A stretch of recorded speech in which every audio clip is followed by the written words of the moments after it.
बच्चों, विज्ञान के सेशन में आप लोगों का स्वागत है। फसल उत्पादन एवं प्रबंधन, यह हमारा चैप्टर चल रहा है और हमने देखा है कि अब तक हमारे इससे पहले जितने सेशंस हुए उसमें हमने देखा किस प्रकार किसान मेहनत करके एक फसल को तैयार करता है। ठीक है। और आज जो हम पढ़ने जा रहे हैं वो है कटाई के बारे में। इसका क्या अर्थ हुआ? हाँ, कि अब समय आया है कि किसान की मेहनत पूरी हुई, उसकी पूरी फसल बन गई, उसने सारे पूरी देख रखाव करी, उसकी सिंचाई करी, उसको खरपतवार से बचाया और अब उसका कहें एक सेलिब्रेशन टाइम आ रहा है जब वो अपनी फसल को काट रहा है। और काटने फसल की कटाई एक कहें एक जश्न की तरह मनाया जाता है, क्योंकि जब फसल बहुत अच्छी होती है तो किसान को एक उम्मीद होती है कि अब कटाई करने के बाद जब वो उसको बेचेगा तब उसको उसकी मेहनत का फल मिलेगा, उसको थोड़ा धन मिलेगा। तो ये कटाई, तो इसके बारे में ये कैसे कटाई होती है, किसान क्या ध्यान रखते हैं, ये आज हम के जो हमारा सेशन है इसमें हम पढ़ने जा रहे हैं। तो समय है बुक खोलने का, चलिए खोलते हैं बुक। सो बच्चों, आप लोग की बुक तैयार है? Very good. और नहीं है तो क्या करना है? स्टॉप करना है, पॉज करना है, बुक लानी है और फिर सेशन प्ले करना है। ठीक है। तो चलिए, अब जो फसल की कटाई क्या, जैसे मैंने अभी आपको बताया था, ये बहुत महत्वपूर्ण कार्य है। और अभी आप देखेंगे कि जब हम नीचे इसको और पढ़ेंगे कि ये एक फेस्टिवल के रूप में भी मनाया जाता है। तो ये जो फसल का पक जाने के बाद उसे जब हम काटते हैं वो कहलाता है कटाई। तो यहाँ पर अंडरलाइन कर लीजिए। अब जो कटाई होती है वो कैसे होती है? तो इसमें विभिन्न प्रकार होते हैं। या तो क्या होता है, जो जो किसान होता है ना, वो हाथ से खींच लेता है वो पौधे को, उसको जड़ के साथ उखाड़ लेता है। एक तो वो होता है, और दूसरा होता है वो धरातल के पास से उसको काट देता है। तो दो प्रकार से ये कटाई की जाती है। तो और अब आप देखिए कितनी मेहनत का काम है। एक अनाज फसल को पकने में कितना, कम से कम 3 से 4 महीने का समय लगता है। कितना बड़ा इंतजार है, मतलब 3 से 4 महीने का हम जो कह रहे हैं समय लगता है, इसका मतलब है वो 3 4 महीने लगातार किसान अपनी फसल का एक ख्याल रखता है, उसको एक कहें एक संवारता है, उसको एक सुरक्षित रखता है कि उसका जब कटाई के समय उसका, जैसे कहते हैं ना, खेत में उसकी फसल लहरा रही है। तो हमारे देश में क्या है, ये देखिए ये दराती है, ये आप लोगों ने मुझे पूरा विश्वास है जरूर देखी होगी। तो इसकी सहायता से ये हाथ के द्वारा कटाई की जाती है, या फिर ये मशीन होती है जिसे हम हार्वेस्टर कहते हैं, इसके द्वारा कटाई होती है। काटी गई फसल से वो क्या, जो किसान है वो बीजों दानों को भूसे से अलग करता है, और ये जो प्रोसेस होता है इसे कहते हैं थ्रेशिंग। तो जब हमने फसल काटी, तो अब हम जब कह रहे हैं बीजों और दानों को, तो इसमें आप सबसे पहले आप एग्जाम्पल ले लीजिए गेहूं का, या आप चावल का ले लीजिए, धान।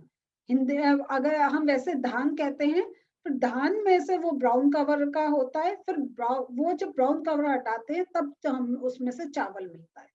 तो आप जो हम दाने अलग का कर रहे हैं, तो इससे अपना दिमाग में रखिए, गेहूं ये हम सब जानते हैं, नहीं तो और ज्वार बाजरा ये सारा भी ये दाने ही होते हैं। तो वो जब वो निकाल उसको फसल को काट लेता है हार्वेस्टर के द्वारा या दराती के द्वारा, या उसको जैसा हमने देखा हाथों से खींचकर, फिर वो जो मेन उसका जो असली उसका एक पार्ट होता है दाना, वो जब उसमें से निकालता है वो होता है थ्रेशिंग। और ये कार्य क्या होता है, ये कंबाइन मशीन द्वारा किया जाता है। और कंबाइन मशीन क्या है, ये अगर देखें ये हार्वेस्टर और थ्रेशर का संयुक्त रूप है, कि वो क्या करती है, वो काट भी देती है और जो दाने हैं उनको भी अलग कर देती है। तो हम ये देख रहे हैं कि ये जो अभी हमने यहाँ जो देखी ना, ये जो देखा था दराती, ये तो क्या, ये पुराना स्टाइल है, अगर हम कहें पारंपरिक है। लेकिन आजकल जहां जहां किसान अपने ट्रैक्टर एक खरीद सकता है और ये मशीन खरीद सकता है, तो वो इसका उपयोग करता है।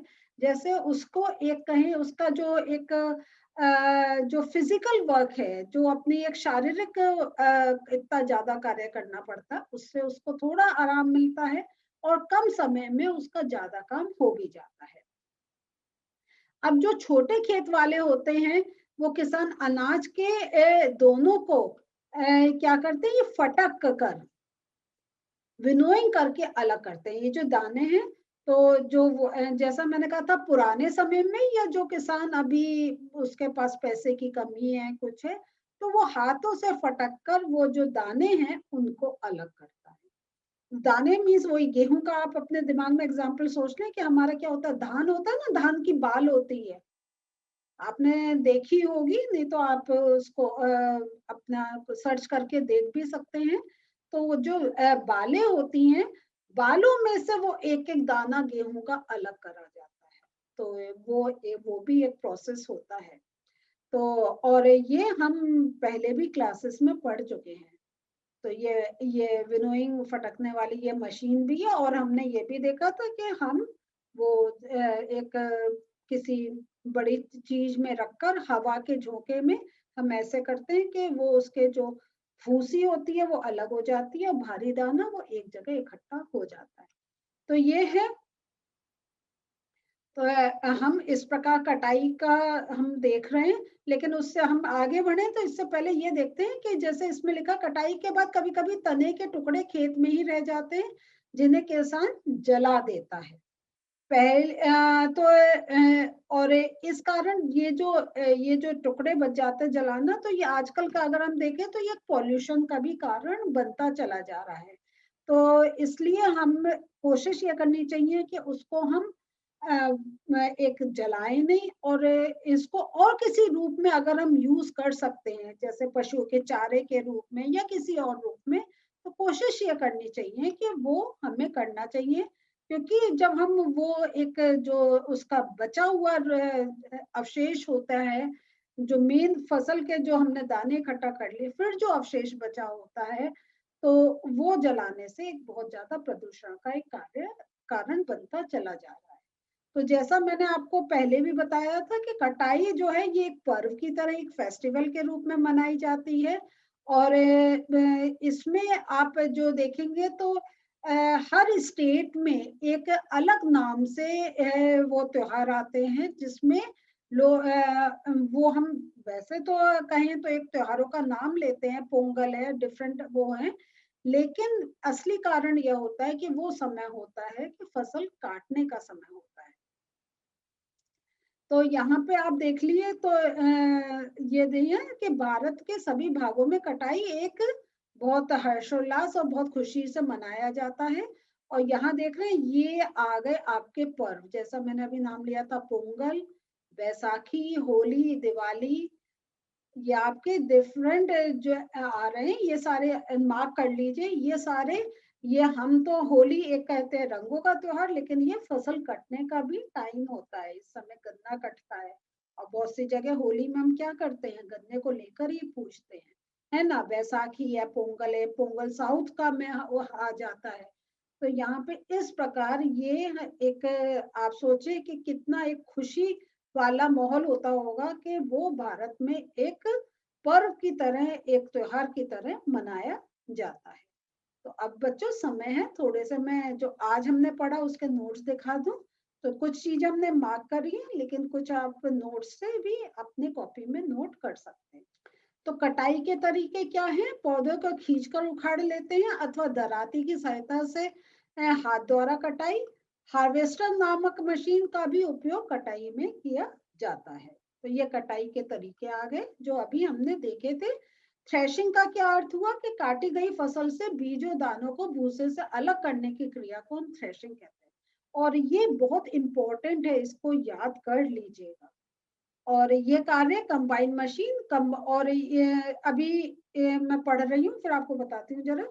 ये कार्य कंबाइन मशीन, हार्वेस्टर तथा थ्रेशर को संयुक्त रूप द्वारा होता है। छोटे खेत वाले इस क्रिया को वो विनोइंग करके इसको द्वारा करते हैं। ये जो हमारा ये क्रिया होती है, इसमें जो इम्पोर्टेंट बात है कि कंबाइन मशीन क्या दो चीजों से मिलकर हम उसको कंबाइन मशीन कह रहे हैं, तो आप ये नाम जरूर याद रख लीजिएगा, हार्वेस्टर तथा थ्रेशर।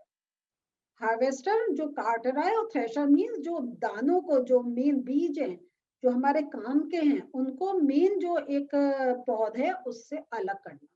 तो ये बहुत इंपॉर्टेंट है, इसको याद रखिएगा। तो बच्चों आज हम लोगों ने देख लिया कटाई कितना, और ये भी देखा कि कैसे जो किसान है वो अपनी इस मेहनत को एक पर्व के रूप में मनाता है। तो अब तक हम ये त्योहार मना रहे थे, आज आपको पता चला होगा ये त्योहार हम तो अपने रूप में मनाते हैं, लेकिन किसानों के लिए इसका कोई और अर्थ होता है कि उनकी पूरी 3 से 4 महीने की या उससे ज्यादा की मेहनत को उनको एक फल मिल रहा है। तो मुझे विश्वास है कि ये जैसे जैसे हम पाठ कर रहे हैं, आपको समझ में आ रहा होगा कि किसान कितनी मेहनत करता है, और आप अन्न को भी एक उसी कोई उसका दुरुपयोग नहीं करेंगे, उसको कोई वेस्ट नहीं होने देंगे। और इस प्रकार ये सब आपको इसलिए पढ़ाया जा रहा है कि आप जो आज अपनी टेबल पे बैठ के अपने घर में जो भोजन ले रहे हैं, उसके पीछे की क्या प्रोसेस चल रहा है। तो अगले सेशन में हम इस चैप्टर को आगे और लेंगे। मिलते हैं फिर से, बाय।